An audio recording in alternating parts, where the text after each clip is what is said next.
எனக்கு front and developer ஆகுறதா என்னோட மிகப்பெரிய ட்ரீம். நான் வந்து என்னோட ஃப்ரண்ட் அண்ட் டெவலப்பர்ல தான் என்னோட கெரியரை ஸ்டார்ட் பண்ண போறேன்னு நீங்க நினைச்சிட்டு இருந்தீங்க அப்படின்னா you're in the right place. Because இந்த வீடியோல நான் வந்து ஒரு ஃப்ரண்ட் அண்ட் டெவலப்பர் ஆகுறதுக்கு ஒரு 5 எசென்ஷியல் ஸ்கில்ஸ் பத்தி நான் சொல்ல போறேன். இது ரொம்ப ரொம்ப மேஜர் ஸ்கில்ஸ்.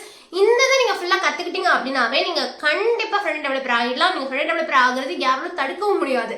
ஸோ அந்த அளவுக்கு ரொம்ப எஃபெக்டிவான கோர்ஸ் தான் இந்த ஃபுல்லா அந்த டீட்டெயில் நம்ம சொல்ல போறோம். ஸோ அண்ட் ஆல்சோ உங்களுக்கு இந்த வீடியோல என்னெல்லாம் கவர் பண்ண போறோம்னு பாத்தீங்க அப்படின்னா ஃப்ரண்ட் டெவலப்பருக்கு என்னென்ன ஸ்கில்ஸ் எசென்சியலா இருக்கு, நீங்க என்னென்ன ஸ்கில்ஸ் படிக்கணும், அண்ட் ஆல்சோ அதுக்கு ஸ்டடி பிளான் எவ்வளோ, நீங்க அதுக்கு எவ்வளவு நேரம் ஸ்பெண்ட் பண்ணி படிக்கணும்னு சொல்லிட்டு ஒரு கம்ப்ளீட் கைட் தான் நம்ம கொடுக்க போறோம். So without further ado please give it a video. I am Ramya, I am working as a top tech company. நிறைய லாங்குவேஜஸ் அண்ட் டூல்ஸ் இருக்கு, நிறைய கன்ஃபியூஷன்ஸும் இருக்கு. For example Java, JavaScript, C++, C#, React, Angular, Python, Java, PHPன்னு சொல்லிட்டு உங்களுக்கு நிறைய languages இருக்கு. இந்த லாங்குவேஜ் ஃபர்ஸ்ட் நான் எதை பிக் பண்ணணும், எதை படிச்சா எனக்கு ஜாப் கிடைக்கும், அதுலயும் ஃப்ரண்ட் அண்ட் டெவலப்பருக்கு நான் எதை படிக்கணும்னு சொல்லிட்டு உங்களுக்கு நிறைய கன்ஃபியூஷன்ஸ் இருக்கலாம்.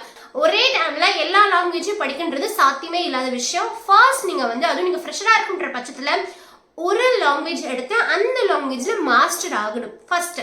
அதே மாதிரி உங்களோட பாத்து என்னன்னு தெரிஞ்சுக்கணும். நீங்க ஃப்ரண்ட் டெவலப்பர் தான் ஆக போறீங்கன்னு ஃபிக்ஸ் ஆயிட்டீங்க அப்படிதானே, இல்லைன்னா அந்த வீடியோ நீங்க பார்த்துட்டு இருக்க மாட்டீங்க.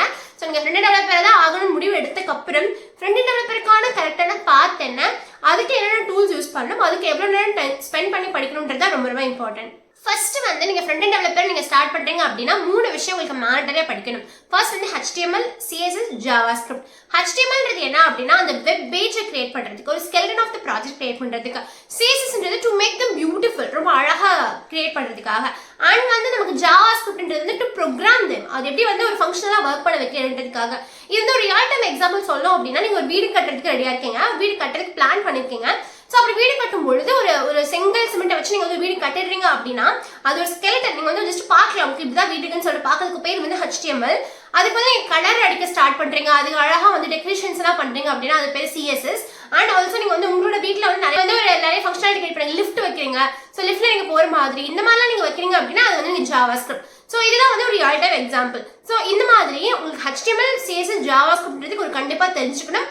அதுக்கு நீங்க ஒரு டீசென்ட் அமௌண்ட் ஆஃப் டைம் நீங்க ஸ்பெண்ட் பண்ணீங்க அப்படின்னா இந்த 3மே நீங்க அழகா கவர் பண்ணிடலாம். நெக்ஸ்ட் நீங்க என்ன கவர் பண்ணணும் பாத்தீங்க அப்படின்னா ஃப்ரண்ட் அண்டோட ஃப்ரேம் ஒர்க்ஸ் கவர் பண்ணணும். நிறைய ஃப்ரேம் ஒர்க்ஸ் இருக்குங்க, ஆங்குலர், ரியாக்ட், வியூ அப்படின்ற 3 ஃப்ரேம் ஒர்க்ஸ் நமக்கு இருக்கு. இப்போ இதுல ரொம்ப ட்ரெண்டிங்கான ஃப்ரேம் ஒர்க் என்ன பாத்தீங்கன்னா ரியாக்ட் ஃப்ரேம் ஒர்க். ரியாக்ட்ன்றது ஆக்சுவலி ஃப்ரேம் ஒர்க் கிடையாது, it's library. First framework நம்ம எதுக்கு கிரியேட் பண்ணணும் நமக்கு தெரிஞ்சுக்கணும். அது ஃபார் எக்ஸாம்பிள் ஒரு அப்ளிகேஷன்ல ஒரு ஃபங்க்ஷனாலிட்டி யூஸ் பண்றேன், ஒரு பேஜ்ல அந்த ஃபங்க்ஷனாலிட்டி யூஸ் பண்றேன் அப்படின்னா அந்த கூட அப்படியே காப்பி பண்ணி டூப்ளிகேட் பண்ணக்கூடாது.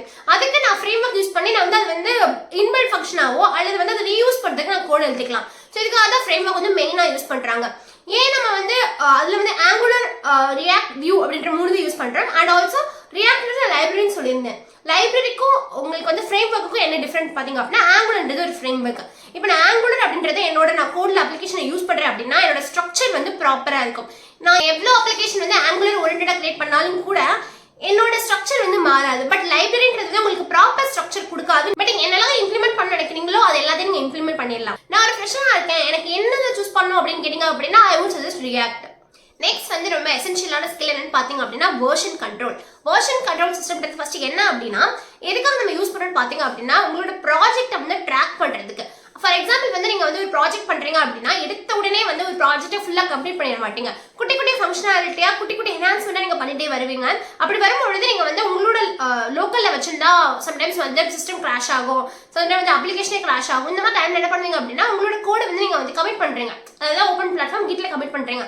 ஸோ அந்த கிட்ட கமிட் பண்ணும்போது ஒரு வெர்ஷன் 1 நீங்க வந்து உங்களோட ப்ராஜெக்ட் வந்து நீங்க அப்டேட் பண்ணி வச்சிருக்கீங்க. நெக்ஸ்ட் வந்து இன்னும் கொஞ்சம் 2 ஃபங்க்ஷனாலிட்டி ஆட் பண்ணிருக்கீங்க, அது version 2.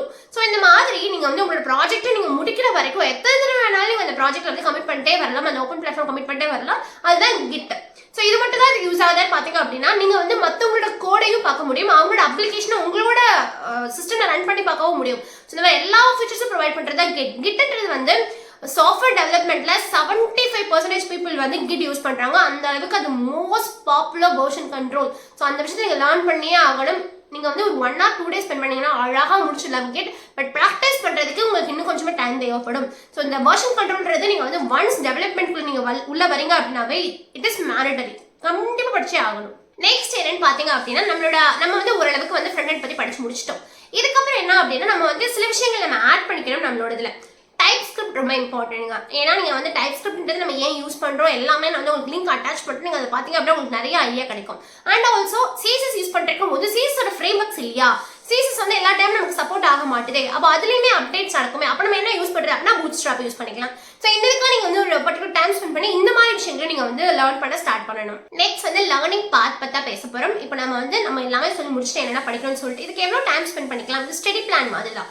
So HTML, CSS, JavaScript இந்த மூணுமே நீங்க daily 3 to 5 hours daily spend பண்றீங்க கன்சிஸ்டன்சியா வித்தவுட் ஸ்கிப்பிங் 1 day அப்படின்னா நீங்க வந்து கரெக்டா வந்து ஒரு 3 monthsக்குள்ள வந்து அழகா படிச்சு முடிச்சிடலாம். நல்லா டெடிகேட் டைம் ஸ்பெண்ட் பண்ணீங்கன்னா அதுக்குள்ள கூட முடிச்சிடலாம். ஸோ 3 months தாராளமா இந்த மூணுத்தையும் கவர் பண்றதுக்கு உங்களுக்கு போதுமானது. நெக்ஸ்ட் வந்து நீங்க ஒரு ஃப்ரேம் ஒர்க் சூஸ் பண்ணணும். நீங்க ஃப்ரெஷரா இருந்தீங்க அப்படின்னா ரியாக்ட் படிக்கிறதுக்கு 1 or 2 months கம்ப்ளீட்டா ஆகும். ஸோ ஆல்ரெடி ஒரு 3 months, இது ஒரு 2 months, உங்களுக்கு 5 months வந்து நீங்க கவர் பண்ணிடுவீங்க. நெக்ஸ்ட் வந்து வெர்ஷன் கண்ட்ரோல் படிக்கிறதுக்கு உங்களுக்கு 1 week கம்ப்ளீட்டா எனஃப் தான்.